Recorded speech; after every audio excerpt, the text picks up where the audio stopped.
यह एक ऐसी दुनिया है जहाँ पैसों की कोई वैल्यू नहीं, यहाँ टाइम ही सब कुछ है। यहाँ अगर आपको कोई चीज खरीदनी है तो आपको उस चीज के बदले अपनी जिंदगी का कुछ टाइम देना पड़ेगा, तब जाकर आप उस चीज को खरीद पाएंगे। लेकिन इस दुनिया में एक अच्छी जिंदगी गुजारने के लिए आपके पास टाइम का होना भी जरूरी है, क्योंकि यहाँ जब किसी इंसान की एज 25 साल तक पहुंच जाती है तो उस इंसान के हाथ पर 1 साल का टाइम स्टार्ट हो जाता है। जिस पल काउंटडाउन 0 हुआ उसी पल वह इंसान खत्म। अमीरों के पास इतना टाइम था कि वह 1000 साल की जिंदगी भी जी सकते थे। अमीरों ने खुद के लिए एक अलग दुनिया बना ली थी जहां वो लोग एक सुकून भरी जिंदगी गुजार रहे थे, लेकिन वहीं दूसरी तरफ गेटो सिटी में रहने वाले गरीब लोग दिन रात मेहनत करके खुद के लिए टाइम कमाते थे, नहीं तो उनकी जिंदगी खत्म हो जाएगी। इन्हीं गरीबों की बस्ती में विल नाम का एक लड़का रहता था जिसकी घड़ी में सिर्फ 23 घंटे ही बचे थे। विल अपनी मॉम के साथ रहता था। अब क्योंकि 25 साल के बाद उम्र रुक जाती है, इसीलिए उसकी माँ 50 साल की होकर भी बहुत जवान दिख रही थी। आज विल की माँ का 50वां जन्मदिन था। विल अपनी मॉम का बर्थडे सेलिब्रेट करने के लिए पिछली रात ओवर टाइम करके एक शैंपेन की बोतल लाया था। यह देखकर विल की मॉम बहुत खुश हो जाती है और वो विल से कहती है कि मैं अपने पोतों को देखना चाहती हूँ, तुम किसी लड़की को डेट क्यों नहीं करते? जिस पर विल जवाब देता है कि इन सब चीजों के लिए टाइम किसके पास है। विल की मॉम ने उससे कहा कि इलेक्ट्रिसिटी बिल और बैंक से लिया हुआ लोन कल की डेट तक मुझे क्लियर करना होगा, नहीं तो हमें फाइन पड़ सकता है। इसीलिए अब मैं जा रही हूँ और कल रात तक सभी बिल्स और बैंक के लोन्स जमा करवा कर वापस आऊंगी। उसने कहा कि मेरे पास सिर्फ 3 दिन का टाइम है। इलेक्ट्रिसिटी बिल और बैंक का लोन चुकाने में मेरे पास लगभग सारा टाइम खर्च हो जाएगा, इसीलिए कल शाम को तुम जरूर बस स्टॉप पर मेरा इंतजार करना, ताकि मेरा सारा टाइम खत्म होने से पहले मैं तुमसे कुछ टाइम ले सकूं। इस पर विल ने कहा ठीक है, मैं टाइम पर पहुंच जाऊंगा। जाने से पहले विल की माँ विल के हाथ को छूकर उसकी बॉडी में 30 मिनट ट्रांसफर करती है ताकि विल अच्छा नाश्ता खरीद कर खा सके। इसके बाद दोनों अपने अपने काम पर निकल गए। रास्ते में विल के पास एक छोटी बच्ची आती है। वो विल को एक कैप्सूल देकर विल से उसका थोड़ा सा टाइम मांगती है। विल मुस्कुराते हुए उस छोटी बच्ची को कैप्सूल में अपनी जिंदगी का 5 मिनट का टाइम दे देता है और वह चली जाती है। यहाँ हमें पता चलता है कि यह लोग अपने टाइम को एक कैप्सूल में स्टोर भी कर सकते हैं, जिससे यह लोग कभी भी यूज और ट्रांसफर कर सकते हैं। इसके बाद विल काम के लिए फैक्ट्री पहुंच जाता है। काम शुरू करने से पहले वह कॉफी लेने जाता है, लेकिन वहां वह देखता है कि हर एक चीज का दाम डबल हो गया है। जहां पहले कॉफी 2 मिनट की मिलती थी, अब उसका प्राइस डबल होकर 4 मिनट हो चुका है। यहाँ पर कभी भी किसी चीज का भी दाम बढ़ा दिया जाता है बिना किसी अनाउंसमेंट के। ये बात विल को बहुत बुरी लगती है। मजबूरी में विल ने भी कॉफी के लिए अपनी जिंदगी के 4 मिनट पे किए और काम पर लग गया। दिन भर के काम के बाद रात के वक्त विल अपने दोस्त के साथ एक बार में जाता है। विल का दोस्त एक नंबर का शराबी था। वह हर वक्त शराब के नशे में टली रहता। विल का दोस्त विल को इशारे में बताता है कि वह आदमी सबको फ्री में दारू पिला रहा है और उसके पास बहुत ज्यादा टाइम है। ये सुनकर विल ने जब उस आदमी की तरफ देखा तो उसे चारों तरफ से लड़कियों ने घेरा हुआ था। विल की जब उस आदमी की घड़ी पर नजर गई तो उस आदमी के पास 116 साल का टाइम था। ये देखकर विल समझ जाता है कि यह आदमी ग्रीनिच सिटी से है, क्योंकि गेटो सिटी में लोगों के पास ज्यादा से ज्यादा 2 दिन का टाइम होता है। विल उस आदमी के पास आया और उसे वार्न करने लगा कि यहाँ पर तुम्हें नहीं होना चाहिए था। यहाँ चोरों का खतरा है, ये लोग तुम्हें मारकर तुम्हारा टाइम चुरा लेंगे, इसलिए जल्दी से यहाँ से निकल जाओ। लेकिन वो आदमी विल की बातों को सीरियस नहीं लेता और उसे इग्नोर करके ड्रिंक करने लग जाता है। तभी उस बार में फोर्टिस नाम का एक गैंगस्टर अपने ग्रुप के साथ आया, जिसे देखकर सारे लोग बाहर निकल भागे। दरअसल यह शहर के सबसे बड़े गुंडे हैं जो लोगों से जबरदस्ती टाइम चुराते हैं। विल का दोस्त विल को पकड़कर ले जाने लगा, लेकिन विल ने जाने से इनकार कर दिया और वहां एक कोने में छिपकर सब कुछ देखने लगा। फोर्टिस उस अमीर आदमी से उसका सारा टाइम लूटने आया था। फोर्टिस उस अमीर आदमी को चैलेंज करता है कि चलो पंजा लड़ाते हैं और जो हारेगा वह अपना सारा टाइम जीतने वाले को दे देगा। ये टाइम फाइट आर्म रेसलिंग की तरह थी, जिसमें 2 लोगों को एक दूसरे की कलाई पकड़नी होती थी। जिस भी इंसान की कलाई नीचे होती थी उसका टाइम घटने लगता था और वो टाइम उस आदमी के हाथ में ट्रांसफर होने लगता था जिसकी कलाई ऊपर होती थी। इस तरह जीतने वाला इंसान सारा टाइम उस दूसरे आदमी से अपनी बॉडी में स्टोर करके उसे मार देता। फोर्टिस उस आदमी से कहता है, क्या तुम इसके लिए तैयार हो? इस पर उस अमीर आदमी ने कहा कि मैंने बहुत ज्यादा ड्रिंक की हुई है, इसलिए मुझे कुछ टाइम चाहिए, उसके बाद मैं तुम्हारे चैलेंज के लिए तैयार हूँ। फोर्टिस कहता है कि ठीक है, ये तुम्हारी आखिरी ख्वाहिश है, जाओ, मैं तुम्हें तैयार होने के लिए कुछ मिनट देता हूँ। फोर्टिस उसके साथ अपना एक आदमी भी भेज देता है ताकि यह भाग न सके। वो अमीर आदमी बाथरूम में आकर बहुत ज्यादा उल्टियां करने लग जाता है, क्योंकि उसे काफी चढ़ गई थी। इसलिए अगर वो इस हालत में फोर्टिस से पंजा लड़ता तो इस अमीर आदमी का हारना कंफर्म था। तभी विल वहां पर आ जाता है। वो फोर्टिस के आदमी को मारकर उस अमीर आदमी को अपने साथ उस जगह से बाहर निकाल लेता है और उसे फोर्टिस से बचाकर एक सेफ जगह पे ले आया। विल ने उस अमीर आदमी से कहा कि मैंने तुमसे कहा भी कि तुम्हारी जान को खतरा है, तुम जानबूझकर अपना टाइम क्यों बर्बाद कर रहे हो। वो आदमी विल को अपना नाम हेनरी बताता है और वो विल से पूछता है कि तुम्हारी उम्र कितनी है। विल ने बताया 28 साल। हेनरी ने कहा मेरी उम्र 105 साल है और अब मैं जिंदगी से थक चुका हूँ। मैंने अपनी लाइफ में हर एक चीज का मजा लिया है और अब मुझे इस जिंदगी की जरूरत नहीं है, मैं जीना नहीं चाहता। ये सुनकर विल ने हैरानी से पूछा आखिर तुम कहना क्या चाहते हो। इस पर हेनरी ने कहा लगता है तुम अब तक हकीकत से अनजान हो। क्या तुमने कभी सोचा है कि इस दुनिया में अलग अलग टाइम जोन्स क्यों बनाए गए हैं?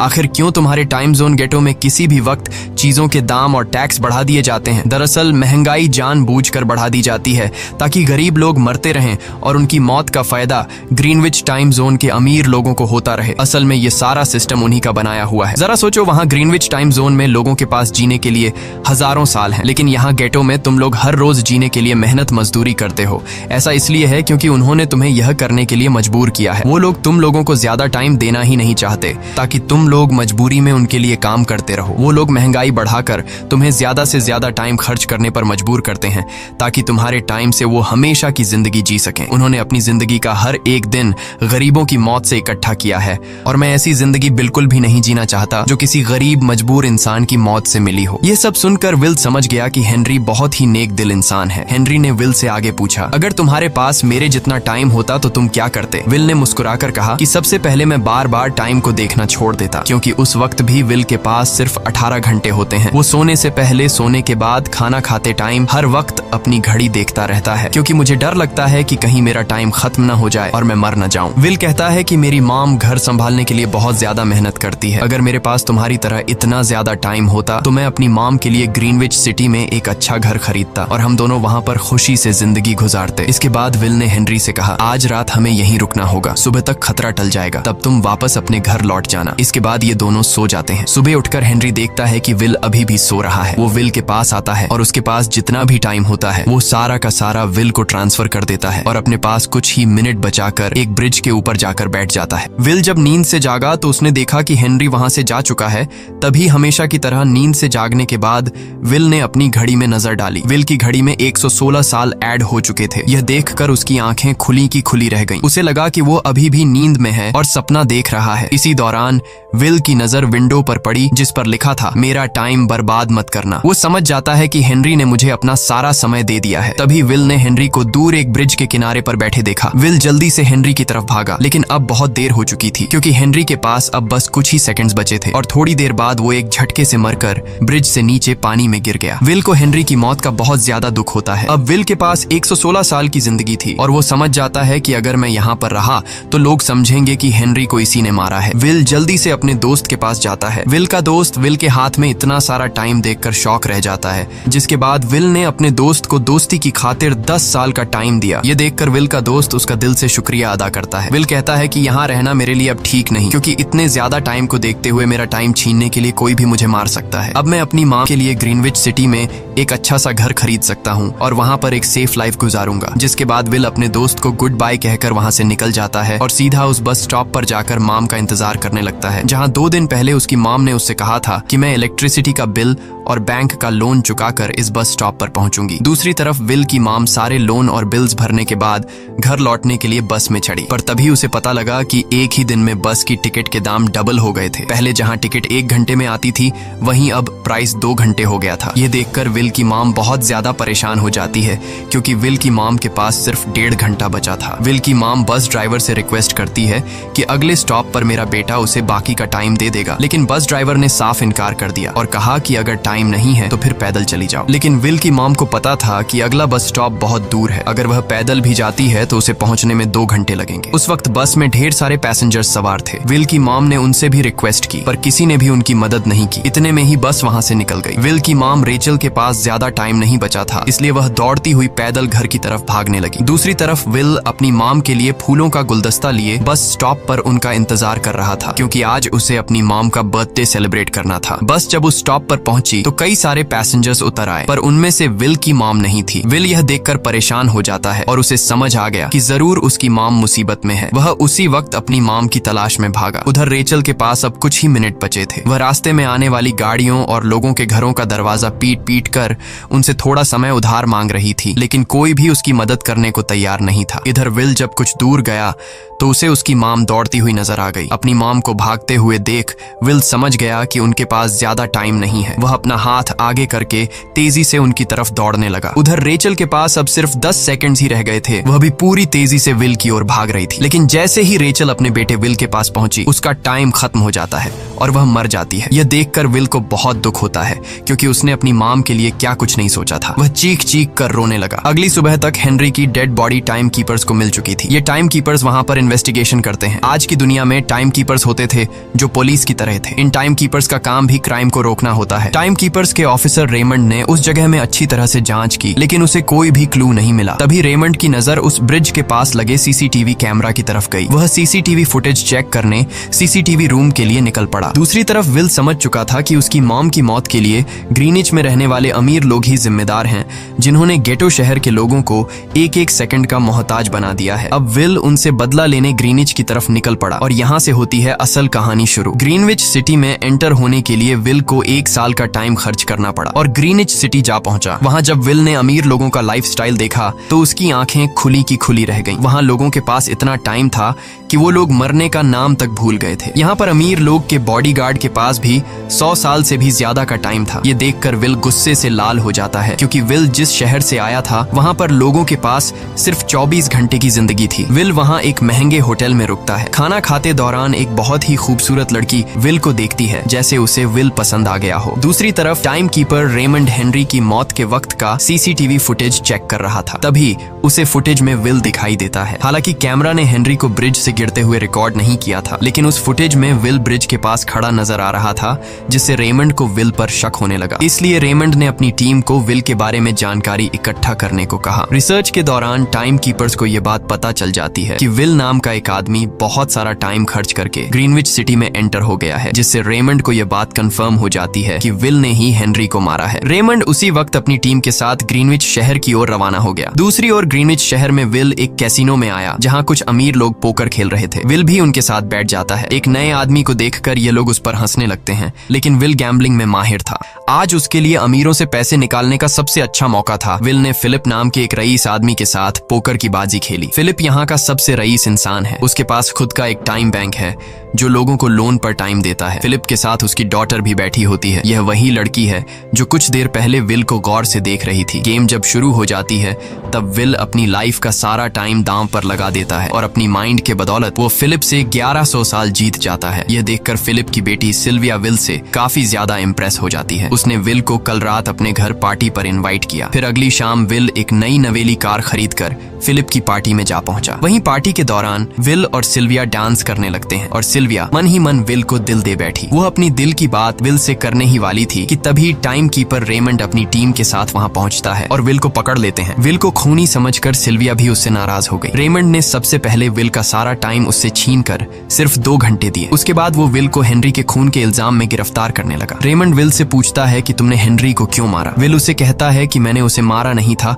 बल्कि वो खुद जीना नहीं चाहता था, इसलिए उसने मुझे 116 साल दिए और बाद में उसने खुद की जान ली। लेकिन रेमंड विल की बात पर यकीन नहीं करता। विल समझ जाता है कि रेमंड मुझे हेनरी के झूठे केस में फंसाकर उम्र भर कैद के लिए मुझे जेल में डाल देगा, इसलिए वह मौका देखते ही रेमंड के आदमियों को मारकर खुद को आजाद कर लेता है और उनकी बंदूक लेकर सिल्विया को बंदी बना लिया। सिल्विया को ढाल बनाकर विल उसे साथ लेकर भाग निकला और रेमंड और उसके आदमियों को चकमा देता हुआ वापस गेटो शहर आ पहुंचा। इस दौरान विल के पास टाइम काफी कम बचा था। उसने सिल्विया से कुछ टाइम उधार मांगा, लेकिन सिल्विया ने उसे 1 सेकंड भी देने से इनकार कर दिया, क्योंकि वह भी उसे हेनरी का खूनी समझ रही थी। इसलिए वो और तेजी से गेटो शहर की तरफ कार दौड़ाता है ताकि वहां पहुंचकर किसी से टाइम उधार ले सके। जल्दबाजी में उसका ध्यान आगे सड़क पर बिछी कंटीली तारों पर नहीं पड़ता, जिससे टकराते ही विल की कार ब्रिज से नीचे गिर जाती है। इस एक्सीडेंट में विल और सिल्विया बेहोश हो गए। असल में रास्ते में वह कांटे फोर्टिस और उसकी गैंग ने बिछाए थे। फोर्टिस ने देखा कि सिल्विया के पास 10 साल का टाइम था। वो सिल्विया का सारा टाइम चुरा कर वहाँ से निकल जाते हैं। इतने में ही विल और सिल्विया को होश आया। सिल्विया ने जब अपने हाथ की तरफ देखा तो वो परेशान हुई, क्योंकि उसके पास सिर्फ 30 मिनट ही बचे थे और विल के पास भी कुछ मिनट ही बचे थे। पर फिर भी उसने सिल्विया को अपने कुछ मिनट दिए, जिससे इन दोनों का टाइम बराबर हो गया। इसके बाद विल सिल्विया को लेकर जल्दी से अपने दोस्त के घर जाता है, जिसे उसने 10 साल दिए थे। जब उसके दोस्त की वाइफ ने दरवाजा खोला और उसने विल को देखा तो उसने विल से नाराजगी जताते हुए कहा, तुम्हारे दिए हुए 10 साल ने मेरे हस्बैंड की जान ले ली। उसने सारा टाइम शराब में उड़ा दिया, जिससे उसकी मौत हुई। ये सुनकर विल मायूस हो गया, लेकिन अब इन दोनों के पास भी ज्यादा टाइम नहीं था। अगर यह दोनों जल्दी से कुछ नहीं करते तो इनकी भी मौत पक्की थी। तभी विल ने सिल्विया के कानों में ईयरिंग देखी, जो हीरे की थी। उसे बेचकर विल और सिल्विया को 2 दिन का टाइम मिल गया। इसके बाद विल सिल्विया को लेकर फोन बूथ पर आया। उसने सिल्विया के पिता फिलिप को कॉल किया और बताया कि उसकी बेटी अब तक सही सलामत है। उस वक्त रेमंड भी फिलिप के पास ही मौजूद था और विल को भी पता था कि रेमंड भी वहाँ मौजूद है। विल ने सिल्विया को छोड़ने के बदले 10,000 साल का टाइम मांगा और वो 10,000 साल टाइम बैंक के जरिए गरीब लोगों में बांटने को कहा और कल सुबह तक का टाइम दिया। हालांकि फिलिप के लिए यह रकम कुछ भी नहीं थी, पर फिलिप किसी भी कीमत पर गरीबों को टाइम नहीं देना चाहता था। इधर विल सिल्विया को अपने घर ले आया, जहाँ पर दोनों सुबह होने का इंतजार कर रहे थे। इसी दौरान सिल्विया ने विल से पूछा कि उसकी फैमिली कहाँ है। इस पर विल ने बताया कि पिछली रात ही टाइम न होने की वजह से मेरी माँ की डेथ हुई। ये सुनकर सिल्विया को बहुत बुरा लगता है और उसे एहसास होता है कि यहाँ गरीब लोग हर पल मौत के डर में जीते हैं। उन्हें एक दिन का टाइम कमाने में कितनी मेहनत करनी पड़ती है। अगली सुबह बैंक खुलते ही विल और सिल्विया खिड़की से बैंक पर नजर रखने लगे, लेकिन बैंक ने गरीबों में टाइम नहीं बांटा। सिल्विया यह देखकर बहुत मायूस हो गई कि टाइम के आगे उसके पिता के लिए अपनी बेटी की भी कोई कीमत नहीं थी। अब सिल्विया को समझ आ गया कि उसके पिता सिर्फ बिजनेसमैन नहीं है, बल्कि वो इस सिस्टम के हेड हैं। वो गरीब लोगों की मौत से अपनी जिंदगी के साल जमा करते हैं। सिल्विया को यूं मायूस देखकर विल ने उसे वापस घर भेजने का फैसला किया। वो उसे फोन बूथ पे ले आया और अपने पिता को कॉल करके अपने लिए मदद बुलाने को कहा। इस दौरान विल सिल्विया को वेपन भी दे देता है ताकि वो खुद की हिफाजत कर सके। इधर सिल्विया फोन पर अपने पिता से बात कर रही थी कि तभी टाइम कीपर रेमंड चुपके से वहां आ पहुंचा और विल पर गन तान दी। रेमंड विल पर गोली चलाने ही वाला था कि तभी सिल्विया ने रेमंड को देख लिया और घबराहट में रेमंड पर गोली चला दी। ये देख विल घबरा कर रेमंड के पास आया। हालांकि वो गोली रेमंड के हाथ को छू कर निकल गई थी। रेमंड के हाथ से बहुत खून निकल रहा था। विल ने रेमंड की घड़ी देखी। रेमंड के पास सिर्फ 2 घंटे बचे थे। दरअसल टाइम कीपर्स को भी सैलरी के तौर पर हर रोज 1 दिन का ही टाइम मिलता था। विल समझ गया कि जब तक रेमंड के पास उसके टीम वाले पहुंचेंगे तब तक रेमंड का ज्यादा खून बहने की वजह से उसकी मौत हो गई होगी। इसलिए विल रेमंड को 2 घंटे का टाइम देते हुए रेमंड की कार को लेकर वहां से निकल गया। रेमंड को गोली मारकर अब सिल्विया भी क्राइम लिस्ट में आ चुकी थी। हालांकि विल ने सिल्विया से कहा कि वो अभी इन सब से निकल सकती है, लेकिन ग्रीनिच में सिल्विया की जिंदगी पिंजरे में कैद पंछी की तरह थी। उसके पिता फिलिप ने उस पर बहुत सारी पाबंदियां लगा दी थीं, पर यहाँ आकर उसे आजादी का एहसास हो रहा था, क्योंकि यहाँ वो अपनी मर्जी की मालिक थी और सिल्विया समझ जाती है कि यहाँ पर लोगों के साथ गलत हो रहा है। अब वह भी गरीबों को उनका हक दिलाने में विल के साथ थी। विल और सिल्विया ने मिलकर अमीरों को लूटना शुरू कर दिया। सिल्विया, जो कि ग्रीनिच सिटी के चप्पे चप्पे से वाकिफ थी, इसलिए इन दोनों ने प्लान बनाया कि वो ग्रीनिच सिटी में बैंक से टाइम कैप्सूल चुराएंगे और उनको गरीबों में बांट देंगे। सिल्विया ने सबसे पहले अपने पिता फिलिप के कई सारे बैंक्स में डाका डाला, क्योंकि फिलिप ने गरीबों की मौत से वह सारा टाइम इकट्ठा किया था। इन दोनों ने तिजोरी से सभी टाइम कैप्सूल एक बैग में पैक करके वहां से निकल गए और उन्हें गरीबों में बांटने लगे। इतनी बड़ी चोरी करने के बाद अब सरकार भी इन दोनों से तंग आ चुका था, इसीलिए सरकार ने इन दोनों के सर पर 10 साल का टाइम इनाम रख दिया। ये खबर सुनते ही गैंगस्टर फोर्टिस अब इन दोनों को कुत्ते की तरह ढूंढने लगा, लेकिन विल और सिल्विया हर रोज अपना ठिकाना बदलते रहते थे, जिससे वो किसी के हाथ नहीं आते थे। यह दोनों एक होटल में छुपे हुए थे। इनके पास टाइम की कमी तो थी नहीं, इसलिए उन्होंने पूरे होटल को ही बुक कर लिया था। फोर्टिस इन दोनों की तलाश में उस होटल के बाहर आ पहुंचा। वहां उसने कुछ लोगों को पकड़कर उनसे विल और सिल्विया के बारे में पूछने लगा, लेकिन उन लोगों पर विल और सिल्विया के बहुत एहसानात थे, इसलिए ये लोग मरने के लिए तो तैयार थे, पर विल और सिल्विया का ठिकाना बताने के लिए तैयार नहीं थे। लेकिन जब फोर्टिस ने उन लोगों पर बहुत ज्यादा जोर जबरदस्ती की तो उनमें से एक बंदा मौत के डर से फोर्टिस को उस होटल के बारे में बता देता है जहां विल और सिल्विया छुपे हुए थे, जिसके बाद फोर्टिस फौरन अपनी गैंग के साथ वहां पर पहुंच जाता है और इन दोनों को पकड़ लेता है। अब विल और सिल्विया का उनसे बच पाना नामुमकिन नामुमकिन था। फोर्टिस ने विल को एक टेबल पर बैठा दिया और उसे टाइम फाइट के लिए चैलेंज किया। विल समझ गया कि अगर मैंने चैलेंज से इनकार किया तो फोर्टिस के गैंग वाले लोग मुझे मार देंगे, इसलिए क्यों ना आज इसके साथ पंजा आजमाया जाए। फोर्टिस और विल ने एक दूसरे की कलाई पकड़ ली और मौत का खेल शुरू हुआ। फोर्टिस माहिर खिलाड़ी था, उसने शुरुआत में ही विल का हाथ नीचे कर दिया, जिससे विल का टाइम तेजी से फोर्टिस में ट्रांसफर होने लगा। लेकिन विल बिल्कुल जोर ही नहीं लगा रहा था, जैसे कि वो जानबूझकर हार रहा हो। पर जैसे ही विल के पास अपनी लाइफ के 3 से 4 सेकंड बचे, तभी विल ने अपनी पावर दिखाई और एक झटके से फोर्टिस का हाथ नीचे कर दिया। फोर्टिस की आंखें खुली की खुली रह गईं। वो पूरा जोर लगाकर अपना हाथ ऊपर करने की कोशिश कर रहा था, लेकिन विल की ताकत के आगे वो ढीला पड़ चुका था। ये देख फोर्टिस के आदमियों का ध्यान फोर्टिस की घड़ी पर अटक गया। अब उनका बॉस मरने वाला था। इतने में ही मौका पाकर विल ने अपने जूते से गन निकाली और पलक झपकते ही फोर्टिस के सारे आदमियों को शूट कर दिया, क्योंकि अगर वो ऐसा नहीं करता तो वो लोग उसे मार देते। इसी के साथ फोर्टिस का टाइम 0 हो गया और वह भी मारा गया। विल और सिल्विया जल्दी से वहां से भाग निकले। इसी दौरान उन्होंने देखा कि अमीरों ने सारा खेल पलट दिया था। विल और सिल्विया ने गरीबों में जितना भी टाइम बांटा था उसकी वैल्यू अब कुछ भी नहीं रही थी, क्योंकि अमीरों ने महंगाई के दर को कई गुना बढ़ा दिया था। यह देख विल हारा हुआ महसूस करने लगा और उसे लगा कि मैं कभी भी इन गरीबों को उनका हक नहीं दिला सकूंगा। उसने सिल्विया से कहा कि अब सब खत्म हो चुका है, अगर वो लोगों में 1000 साल भी बांट दें तो अमीर लोग महंगाई को और ज्यादा बढ़ा देंगे, जिससे लोगों की हालत कभी नहीं सुधर पाएगी। सिल्विया ने कहा कि कोई तो रास्ता होगा। इस पर विल ने कहा कि हमें लाखों साल चुराकर इन लोगों को देने होंगे, तब जाकर हम लोग महंगाई को कंट्रोल कर सकते हैं। हालांकि यह इतना आसान नहीं था, पर सिल्विया ने इसके लिए एक प्लान सोच रखा था। अगली ही सुबह जब फिलिप अपने बॉडीगार्ड्स के साथ ऑफिस पहुंचा, तभी सिल्विया वहां आई और उसने अपने पिता से कहा कि वो सरेंडर करना चाहती है। तब सारे गार्ड्स ने सिल्विया पर गन तान दी, लेकिन तभी वहां पीछे से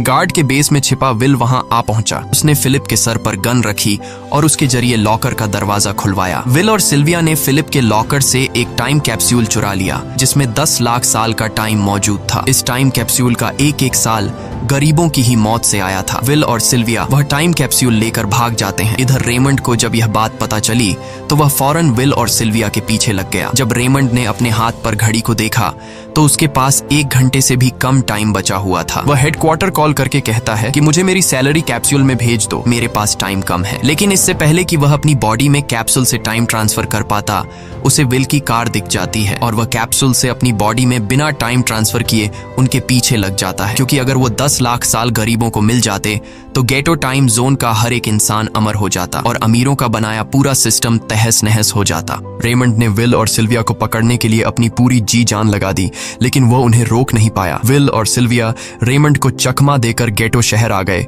और वह टाइम कैप्सूल एक बच्ची के हाथों में सौंप दिया। उन्हें पता था कि रेमंड सीधा हमारे पीछे गीटो शहर पहुंचेगा, इसलिए उन्होंने इस जगह को छोड़कर एक सुनसान जगह पर चले गए। उधर उन्होंने गीटो शहर के लोगों में लाखों साल बांटकर उन्हें अमर कर दिया था, लेकिन खुद इन दोनों के पास बहुत ही कम टाइम बच जाता है। बदकिस्मती से उसी पल रेमंड ने उन्हें पकड़ लिया। रेमंड ने विल को धमकी देते हुए कहा, अगर तुम्हें अपनी जान प्यारी है तो चुराया हुआ सारा टाइम वापस कर दो। तब विल ने उसे अपनी घड़ी का समय दिखाया। विल और सिल्विया के पास कुछ ही मिनट बचे थे। विल ने रेमंड से कहा, कहीं तुम भूल तो नहीं गए? याद है जब तुम मरने वाले थे तो मैंने तुम्हें कुछ टाइम उधार दिया था, टाइम तो तुम्हें मुझे वापस करना चाहिए। यह सुनकर रेमंड को याद आया कि विल और सिल्विया को पकड़ने की जल्दी में उसने अपने टाइम पर ध्यान ही नहीं दिया। जब उसने अपनी घड़ी पर नजर डाली तो उसके पास सिर्फ 5 सेकंड ही बचे थे, जो देखते ही देखते 0 हो गए और रेमंड मारा गया। विल और सिल्विया रेमंड से तो बच गए थे, पर इन दोनों के पास भी अब सिर्फ एक मिनट ही बचा था। ऊपर से उस सुनसान इलाके में उनकी मदद करने वाला भी अब कोई नहीं था। उन्हें अपनी मौत साफ नजर आ रही थी। इन दोनों ने मायूस होकर एक दूसरे को गले लगाया और तभी विल को रेमंड की कार नजर आई। विल फौरन कार की तरफ भागा और वहां पहुंचकर उसने रेमंड की सैलरी का टाइम अपनी घड़ी में ट्रांसफर कर दिया। इसके बाद वह सिल्विया को भी टाइम देने उसकी ओर भागने लगा। सिल्विया भी तेजी से विल की ओर दौड़ रही थी। सिल्विया के पास कुछ ही सेकंड्स बचे हुए थे। यह बिल्कुल उसी तरह का पल था जिस तरह से विल ने अपनी मॉम को खोया था। विल ने अपनी मॉम को तो खो दिया था, पर सिल्विया को नहीं खोना चाहता था। विल सिल्विया के बिल्कुल करीब ही था, पर तभी सिल्विया विल की बाहों में गिर पड़ी। लकीली विल ने सही वक्त पर सिल्विया का हाथ थाम लिया था, जिससे उसकी जान बच गई। विल और सिल्विया की बदौलत अब डेटन शहर के सारे लोग अमर हो चुके थे। अब उन्हें एक घंटे कमाने के लिए फैक्ट्रीज में काम करने की जरूरत नहीं थी। वह सभी अपने सपनों को पूरा करने ग्रीनिच शहर की ओर निकल पड़े, जिससे अमीरों का बनाया सारा सिस्टम फेल हो गया। वहीं इसी के साथ यह कहानी खत्म हो जाती है। अगर आपको वीडियो अच्छी लगी हो तो हमारे चैनल को सब्सक्राइब और वीडियो को लाइक जरूर कीजिएगा।